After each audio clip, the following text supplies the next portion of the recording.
Olá, meu amigo, minha amiga, seja muito bem-vindo a mais um vídeo aqui do nosso canal.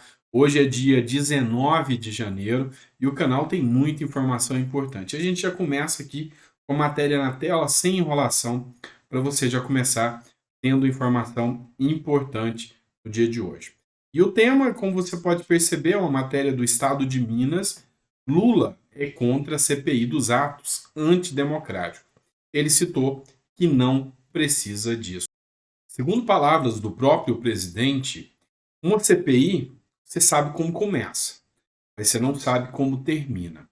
A CPI ele é um órgão do legislativo.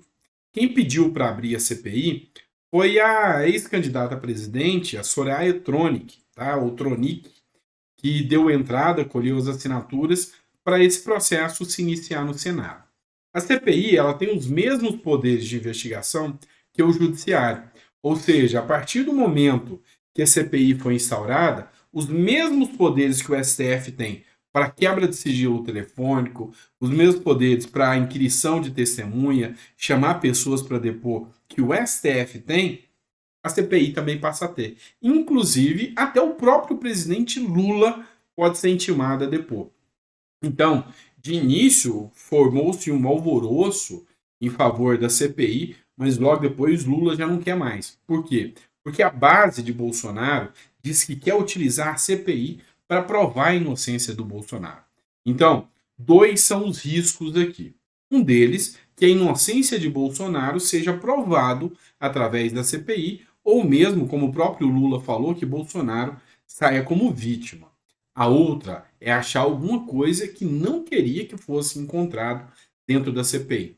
Vamos lembrar que vários senadores, inclusive o Marcos Duval, o Girão, estão acusando que tanto Lula quanto o Flávio Dino sabia dos atos antidemocráticos. O próprio governador Zema também fez acusações nesse sentido, falando que o governo fez corpo mole para se beneficiar politicamente disso.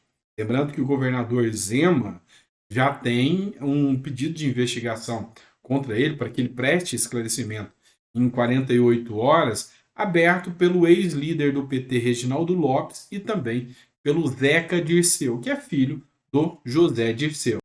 Outra matéria importante que eu trago para vocês foi publicada no jornal Metrópole. O colunista é o Mário Sabino. Segundo ele, Marina Silva, que é a ministra do Meio Ambiente, acabou virando piada em Davos. Segundo ele, ela deu uma declaração absurda. A ministra do Meio Ambiente disse que tem 120 milhões de pessoas passando fome aqui no Brasil. É lógico, uma informação totalmente absurda. Imediatamente a internet não perdoou. Eles buscaram um vídeo anterior de Lula, onde ele declara que ele saía pelos países mentindo sobre dados que aconteciam no Brasil. Então, numa dessas postagens, num desses vídeos, ele fala que chegava a falar que tinha 30 milhões de crianças em situação de miséria no Brasil, o que nitidamente é inconcebível, tendo em vista o número de habitantes que nós temos. Ou seja, se fosse assim, mais da metade dos brasileiros seriam miseráveis. E isso pegou muito mal. Ela virou motivo de piada nas redes sociais e até por jornais internacionais. Mas isso aí chamou à tona também, chamou a atenção para o discurso do Fernando Haddad. Fernando Haddad fez no seu discurso um viés um tanto quanto mais político do que econômico. E as comparações com o ministro Paulo Guedes foram inevitáveis. Guedes, que conhecia perfeitamente o campo econômico e os assuntos que eram abordados durante os eventos em Davos. Já Haddad se mostrou um tanto quanto inquieto e sem conhecimento de causa sobre o assunto. Um dos pontos que mais chamou atenção em relação a Haddad foi ele falar, de forma ideológica, de que ele não adquiria produtos de empresas que não tivessem o viés político que ele tem, ou seja, de esquerda.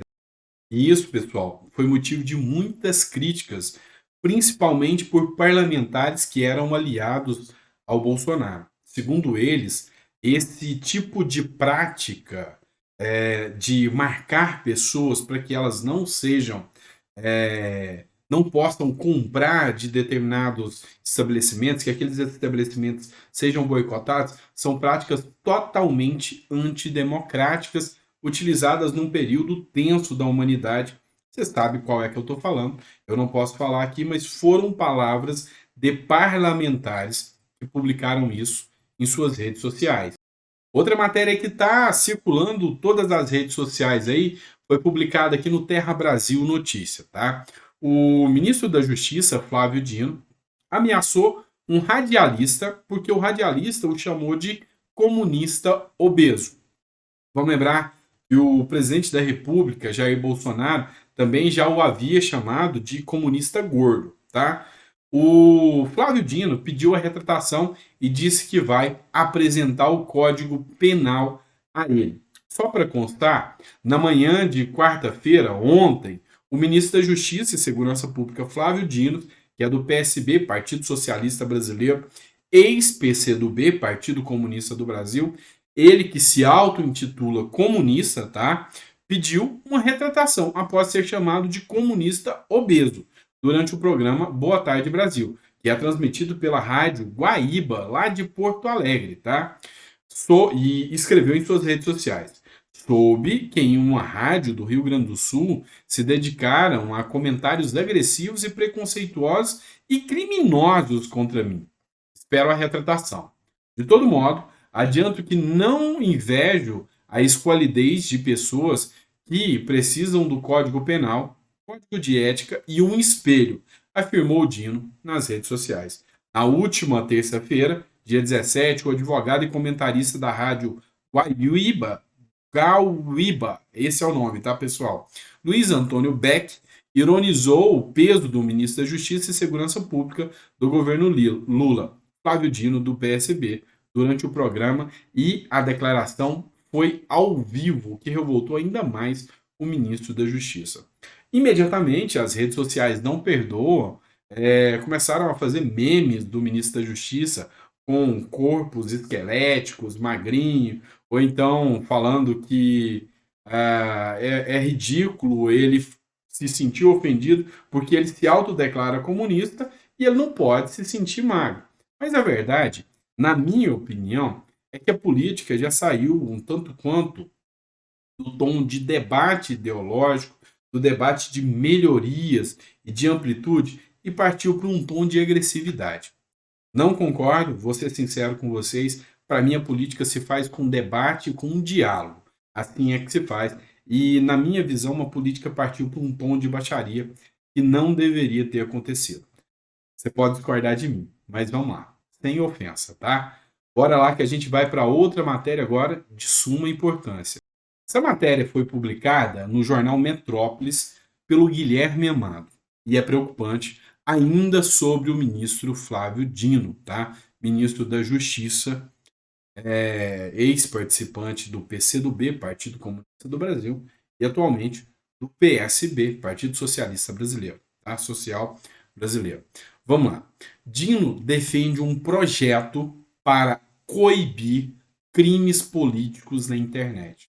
Isso é preocupante demais. Vocês não têm noção do quanto isso é arriscado para a democracia. Ministro da Justiça e Segurança Pública, Flávio Dino, falou sobre o projeto de lei estudado pelo governo para regulamentar as redes sociais. Está aqui a imagem do Dino e é grave o que eu vou ler agora. O ministro da Justiça e Segurança Pública, Flávio Dino, disse em entrevista à Coluna que o projeto de lei estudado para o governo federal sobre redes sociais deve ser voltado para coibir crimes políticos. Precisamos não censurar, mas cumprir dois objetivos. Aquilo que não se pode ser feito na rua não pode ser feito na rede. É possível, aqui na esplanada, montar uma banca para ensinar as pessoas a fabricar bomba? Não, não é possível. E na rede? Pode? Claro que não, foi o que afirmou o Flávio Dino. Então você precisa identificar, responsabilizar, inclusive os provedores, plataformas, etc., para que, no mínimo, retirar esse conteúdo com a máxima velocidade possível, porque não se pode, na rua, não se pode na rede. Então, essa declaração do Flávio Dino caiu como uma bomba, até porque a gente vem discutindo muito a questão da censura.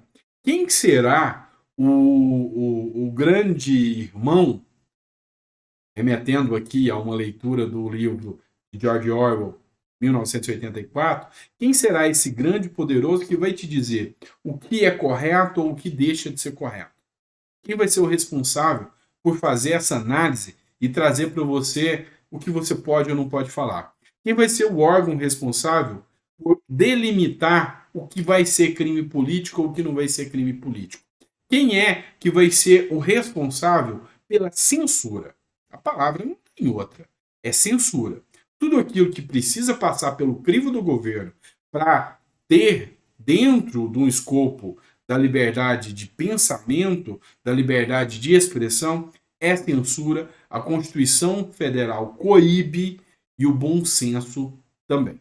Então, muita atenção, muito foco, porque a coisa pode ser um tanto quanto mais grave do que você imagina. Bom, ficou até o final do vídeo? Coloca para mim aí que ficou até o final do vídeo. É importante a sua opinião, é importante que você participe conosco aqui desse debate de ideias. A gente está aqui para que a gente possa aprender um com o outro. Então coloca a sua opinião naquilo que você concorda, naquilo que não concorda e no que a gente pode melhorar para continuar trazendo informações para vocês, tá bom? Um grande abraço, que a paz do nosso Senhor esteja contigo, trazendo bênçãos na sua vida por este resto de semana que se segue aí. E até daqui a pouco, meio-dia, eu estou voltando com outro conteúdo, com novidades para vocês aí. Abraço.